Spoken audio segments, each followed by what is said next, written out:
world of handmade business can be tough when trying to monetize what you love. We've got truth bombs and motivation to help you find your way through. Passion to profit, let's start today, 'cause the world needs what you create. Tune in right now, it's your shot to learn how to be a handmade boss. Hello everyone and welcome back to the How to Be a Handmade Boss podcast. It is about 6:30 a.m. here right now, and if you can hear lots of birds, that's because I'm lucky, because in my garden I have lots of birds, but they can be quite noisy. So if you hear like tweeting or I don't know, like random bird noises or anything like that, that will be what that is, because it is really early and there's like not a lot of sound kind of, equalize it out. Today I want to talk about business lessons, okay, and specifically business lessons that no one talks about. So I'm going to be talking a little bit more about my own experience with things. I'm going to be talking more about the things that I have learned, and yeah, just kind of really leaning into the things that nobody talks about. I think we are often shown this very sexy version of entrepreneurship, and I think that bubble is really about to burst in terms of, you see ads next to Lambos and private island money, and I made $100,000 in 1 week and all that sort of thing. And I think really it does paint this ridiculously sexy picture of being your own boss, and that is completely not something that I want to lie to you about and be like, hey, if you buy the HBSA, your life's going to be amazing, because that's not how life works.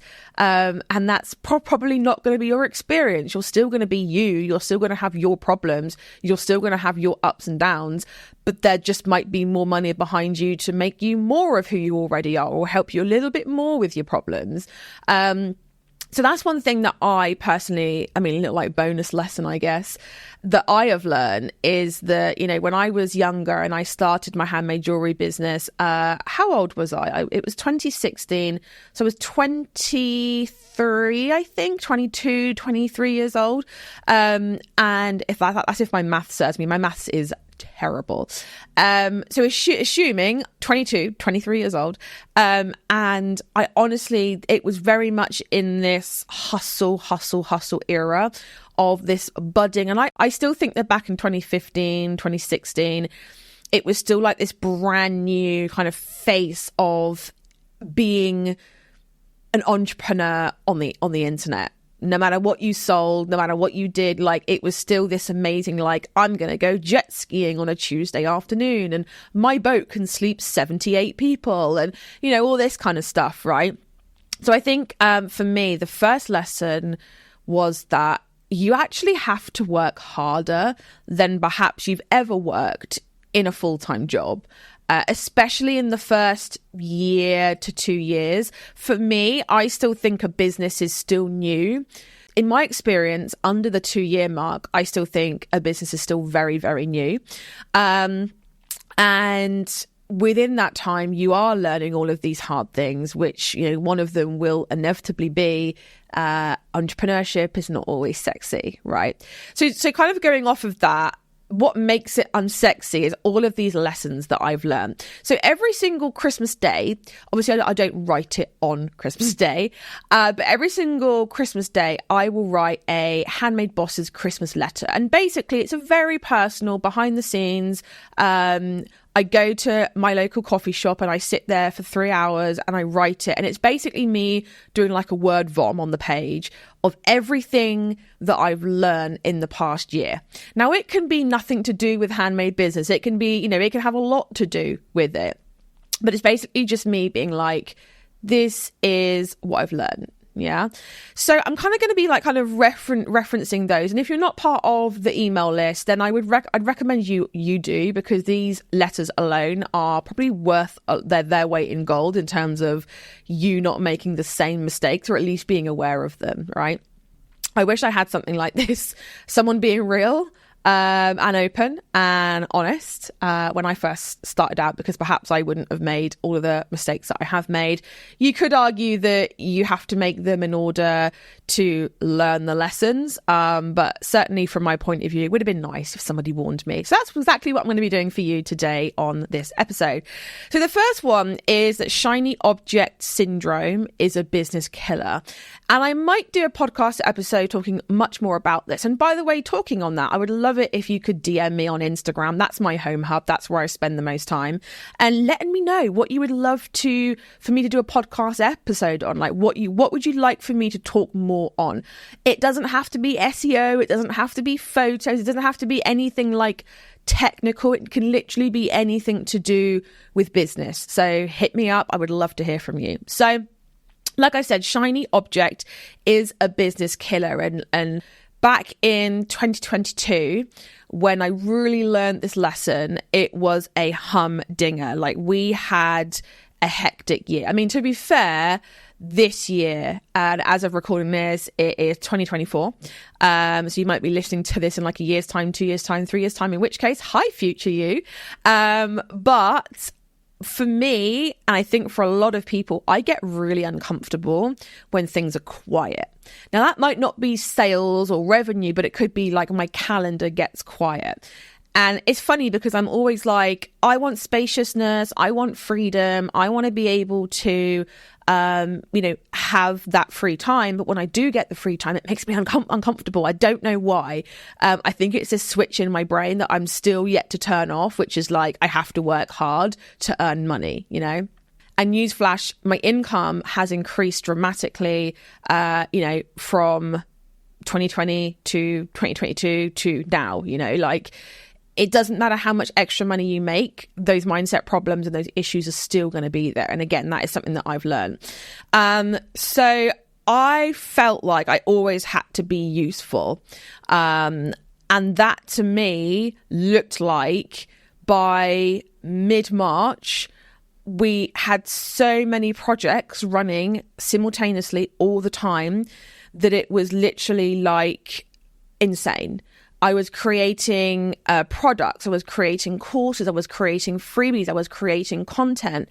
And it was like every day I would wake up at like, I don't know, 5:30, 6, which I normally wake up at that time anyway, hence why I'm recording this at like 6:10 a.m. And it was like I stayed in my PJs from then until probably 7 o'clock at night, because literally I had no time to do anything. I barely had time to pee.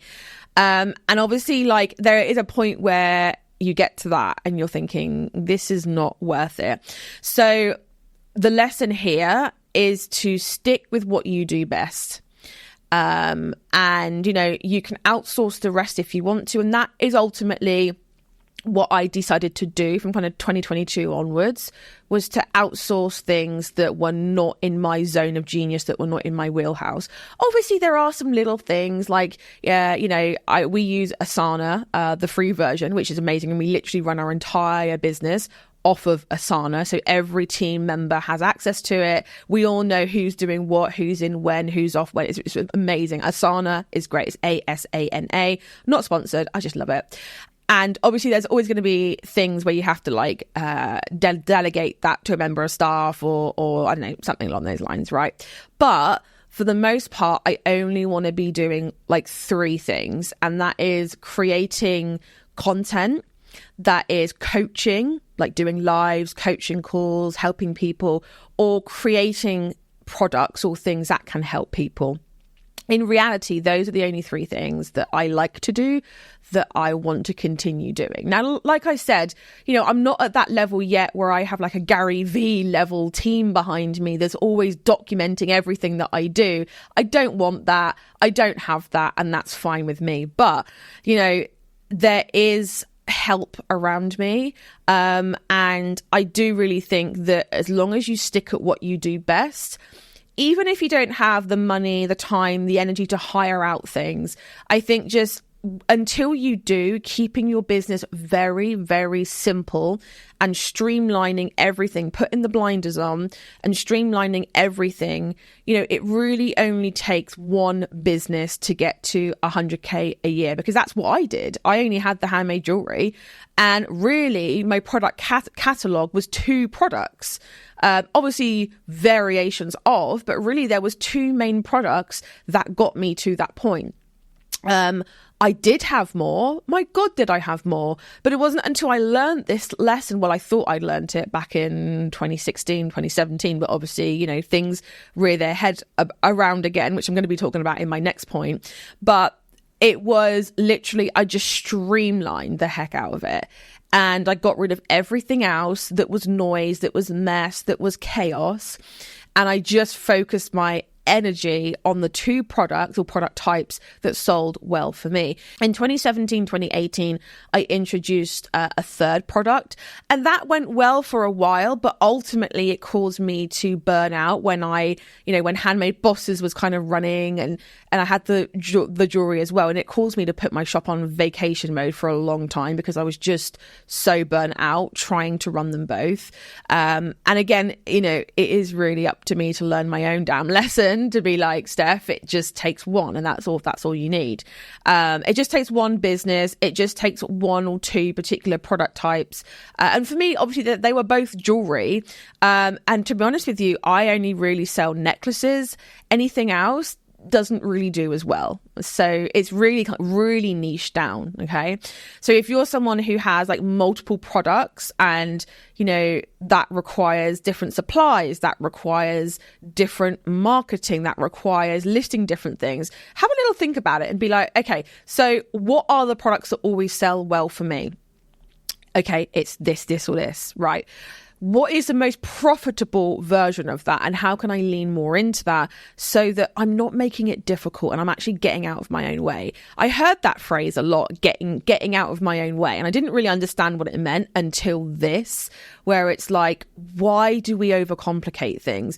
I think really for me, I overcomplicate things for 2 reasons. One is to keep myself busy, because I feel like I have to be busy to deserve the money that I make, which is a mindset thing. It's a self-worth thing. And number 2 is for me to feel accomplished, for me to feel like I'm winning. I have to have a lot of projects and be busy, because obviously we wear busy like a badge of honor these days. And I have to be accomplished. And for me to be accomplished or feel that way, I have to have all these cool things on the go, or sell all these cool things. And really just like assess that and actually, is that something that is going to work for you, right? So talking about the new level, new devil, that's the second lesson. And the new level, new devil will try to keep you where you are. And I say devil, it's not really. It's actually your brain trying to keep you safe, trying to keep you in your comfort zone, because you know that when you're in your comfort zone, you stay alive, which is ultimately what your brain wants, right? So honestly, like the first half of 2022, I spent grappling with my sense of self. And luckily I've had therapy now. I'm feeling like I am at the latter end of my recovery stage. But for me, I grappled with extreme health anxiety. Obviously, coming off of the back of COVID, that didn't really help either. And it really just propelled this health anxiety mess that was my life in 2022, to be honest with you. And I had completely lost who I was without it. And it was like I was unrecognizable to friends, family. I felt very drifty. I had low self-esteem. And I was looking outside of myself for validation, whether that was someone saying, you should be doing this, me doing it and being like, yes, I feel like I've done what they've told me to. A bit like a teacher-student almost relationship. It was really weird. And it honestly, it just made me froze. It was almost like this wobble that you have when you get what you want, which was to be successful business wise and to have all of this extra responsibilities and really, I suppose, this all encompassed, when you reach your goal, you will wobble and there will be this, oh my God, what do I do now? kind of thing. And that was this new level, new devil. And it was really a new level and a devil that I'd had before. And it was like me being, what should I change? Who am I now that I am, quote unquote, I'm doing air quotes here, a success? What should I be doing? How should I be running things? This isn't my business anymore. I need to get outside help to help me with this. I've grown this too big. I can't handle it. And all of these emotions that were like, I'm not good enough. I'm not worthy enough.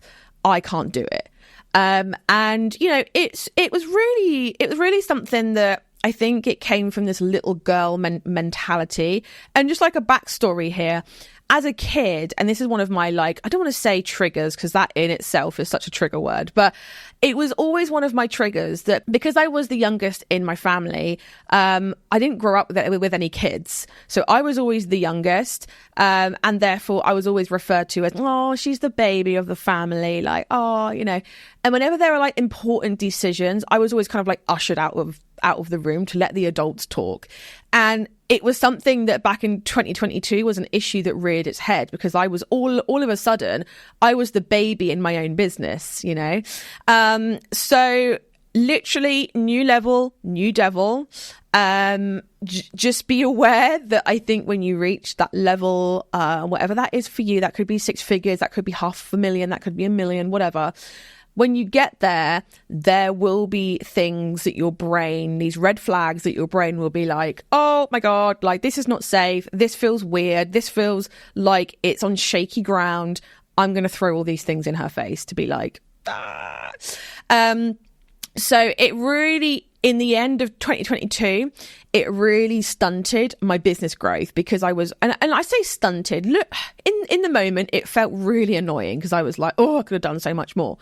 But actually, I think looking back in 2023 and now 2024, I do think that it had to happen, and it had to happen then, because if it happened now, there's a lot more eyeballs on me now.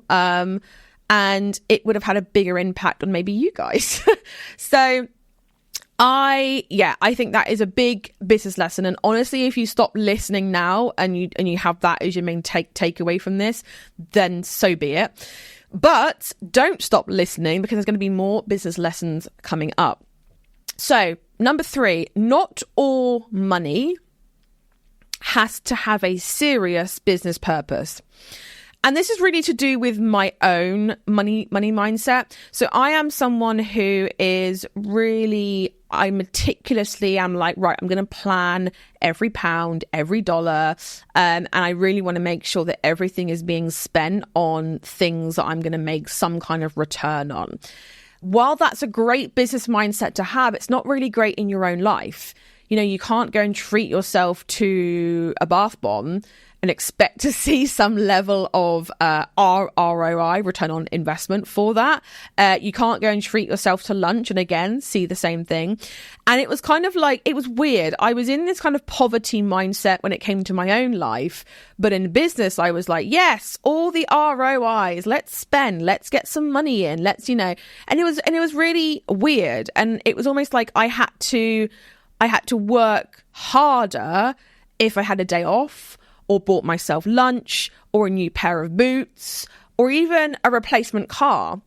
And this is something that I did, and I do kind of regret it kind of to this day, where I treated myself to a car that I'd always wanted. It was a convertible, it was a Mercedes, and it was awesome, and I loved it. But within 6 months, I sold it because I panicked. I was like, I can't spend this on myself. This is, and it wasn't a brand new one. It was a very, very, very used one. It had some miles on it. It had some age on it. Don't go thinking that I'm just some Mercedes, person who just goes to the dealer and buys a brand new. No, it was one that I bought outright. And, I thought it was all that at the time, because it was my first decent, I suppose, air quotes car. And, basically the upshot is I bought investments, not things that I loved. And honestly, like, I trusted people that I shouldn't have trusted as a result of this. And this is something recently that I've learned the hard way as well, where I have trusted people outside of me because they come across a certain way, and I was like, "Ooh, they must know what they're doing." And actually, I've been burned back in 2022, and I was burned this year in 2024 by letting a certain someone in my business, in my life, who didn't have my best interests at heart. And basically it all ended in tears. The whole relationship broke down. And it was something that, I just looked back and was like, this is not worth my time. Like, none of this is worth my time. So in the end, I was like, right, we're ceasing communication. That's it. Done, dusted. Draw a line under it. Keep it moving. That's it. Sayonara. Best of luck to you. But it was something that, looking back, it's this lesson that keeps coming up, which is trusting others over yourself. And I think that does lead me kind of nicely into point number 4, that is, I trusted other people's advice over my own gut feeling, over how I felt about things. I just really was looking for that outside validation on what their opinion was of this, what I should be doing, what I should be, So I think really, for me, back in 2022, I had a couple of like business friends that I voice noted back and forth on a semi-regular basis. So in this kind of business friend group, and it wasn't a group, it was actually 2 separate people, one specifically here with this lesson, and this was back in 2022. And basically within 4 or 5 months, it became very apparent that it was an extremely transactional relationship, whereby I was essentially coaching them for free. And it was them asking me for help on a constant basis. What would you do here? Or how should I do this? And I honestly, back in 2022, thought that was a business friendship, until it came time when I was like, hey, I want some support and some help here.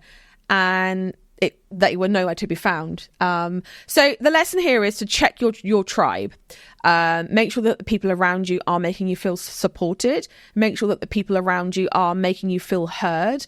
And make sure that everyone around you is not there for a very specific reason. Like, if there's some level of, this person is friends with me because, then they aren't your friend. Because friends genuinely like you and accept you as a human being and want to check in with you.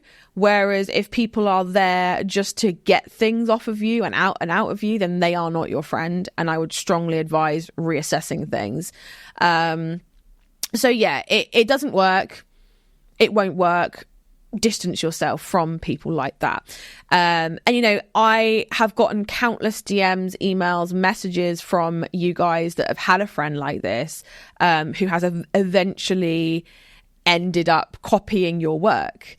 Therefore, surely that means the friendship had some level of transaction to it, because the only reason they were like chatting to you or being around you so that they could copy your work. And that's really sad. And that is horrible. It is a horrible feeling. You feel very used. You feel violated even. And you end up being a bit like, well, I'm just not going to tell anyone about my business. And I would say, rather than saying that, I think just maybe looking at the people that you do have around you. I just think sometimes when people see that you are having success, they will latch onto you to try and copy / get any like suck any nuggets of wisdom out of you, and then when they're done, they just leave you in the dust, and that's pretty much it. So lesson number 5: not everyone will like you, even if you try really, really hard. And this is something that I have gotten a lot of hate over the last 5 years of doing Handmade Bosses. a lot of hate, and some of them still stick in my mind. Like a couple of comments here that are like, "You're a chunky girl, aren't you?" And I was like, "Yes, I am, thank you."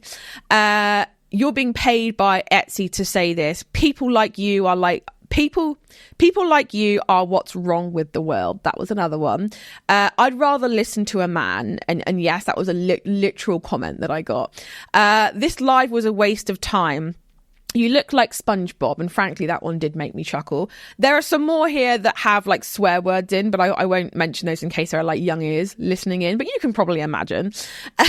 And literally, it made me be like, why am I doing this? Like, if I'm just getting abuse thrown at me, I personally, in my mind, I give away so much of my time for free. I give away lots of content for free, like this podcast, like all of the episodes grouped together that you might have so far listened to might equate to like 3, 4, 5 hours of me giving. And that's, I think for me, I'm such a giver.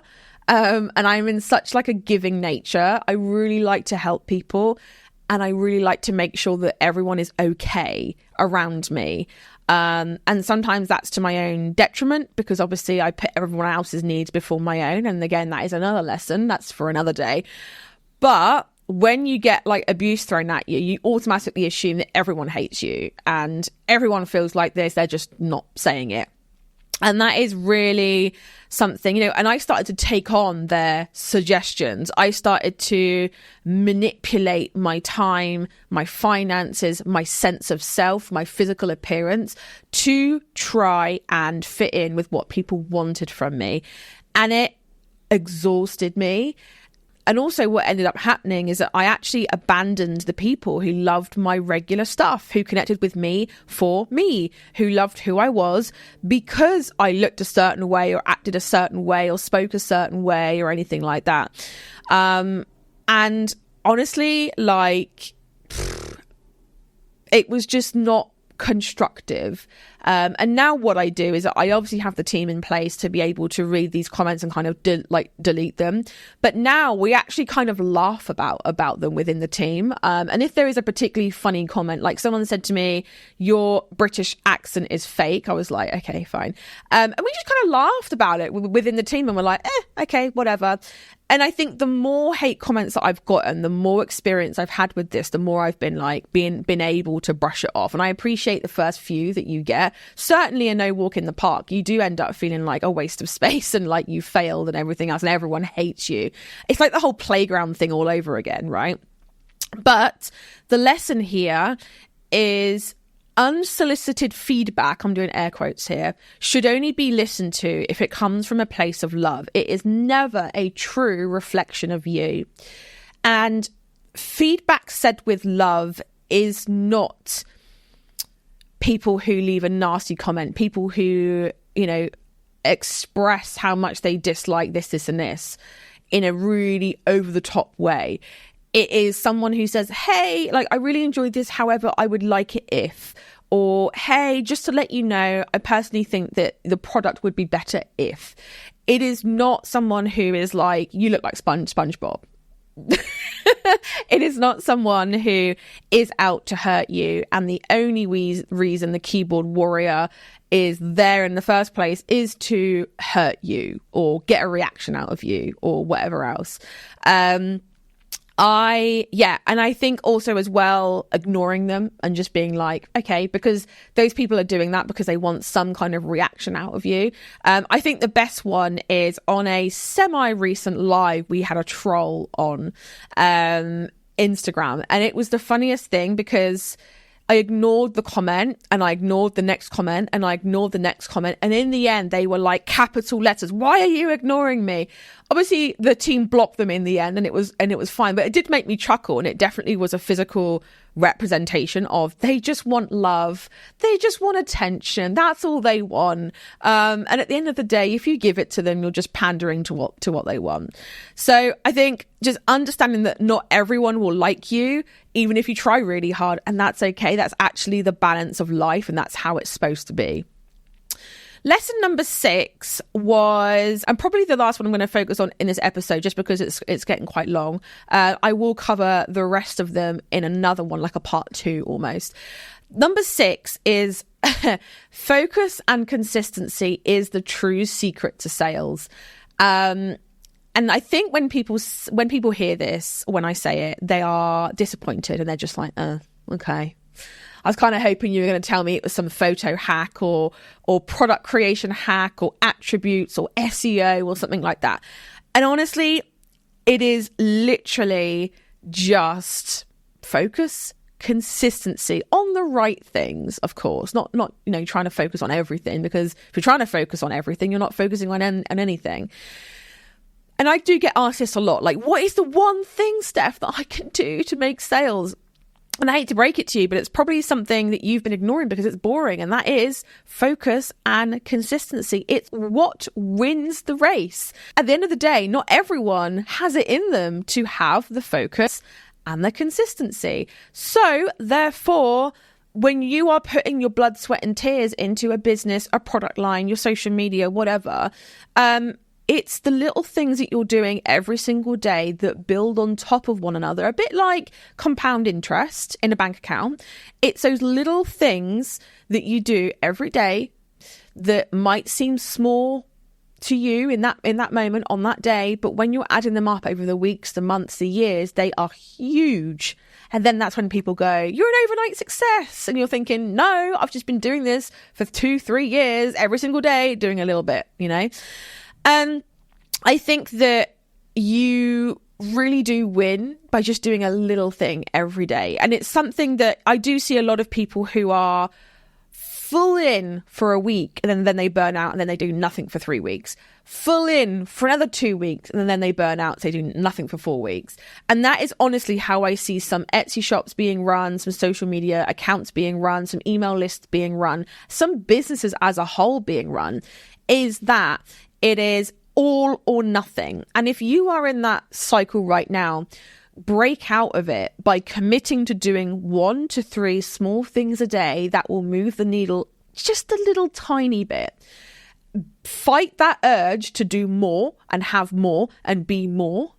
Fight it, and until you start to see results from your little increments every single day, then just fight that urge, because that urge will be there. But then once you do start to see results, pat yourself on the back and be like, you know what, that's because I showed up every day. That's because I listed a product every week. Or that's because I did something every single day, every single week. It can literally be 30 minutes a day for 5 days a week would be enough to get you moving. And who knows, maybe in a year's time, 2 years' time, you could be sat there saying, I'm so grateful that I showed up every day because now I am making 5K a month, 10K a month, 20K a month. And honestly, within the HBSA, that is the kind of overarching thing that we have in our minds, is it's not about massive action 1 week, 2 weeks, over a week, a weekend. It's not about that. It is about the consistent things that you do. And that is a big lesson that I did learn, is that it is not about going all in and then doing nothing and then going all in and then doing nothing, because that gets you nowhere.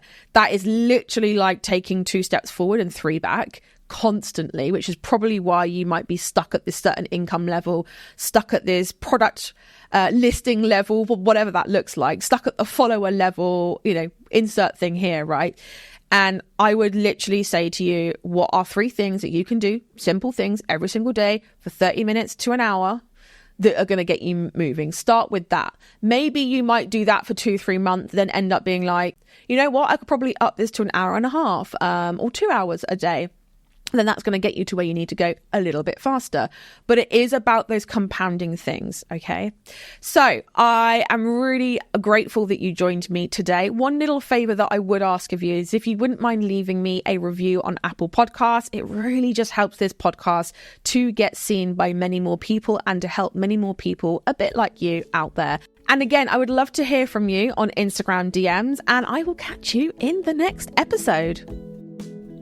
Thank you so much for tuning in to How to Be a Handmade Boss. And if you're eager to boost your Etsy sales within just 7 days, then be sure to join my most popular free training at handmadebosses.com/conversion. You can also find the link in the show notes as well. Keep an eye out for our next episode where we'll be continuing our journey towards handmade business success together. And until then, keep crafting and stay inspired, because the world really does need those special creations that only you can make.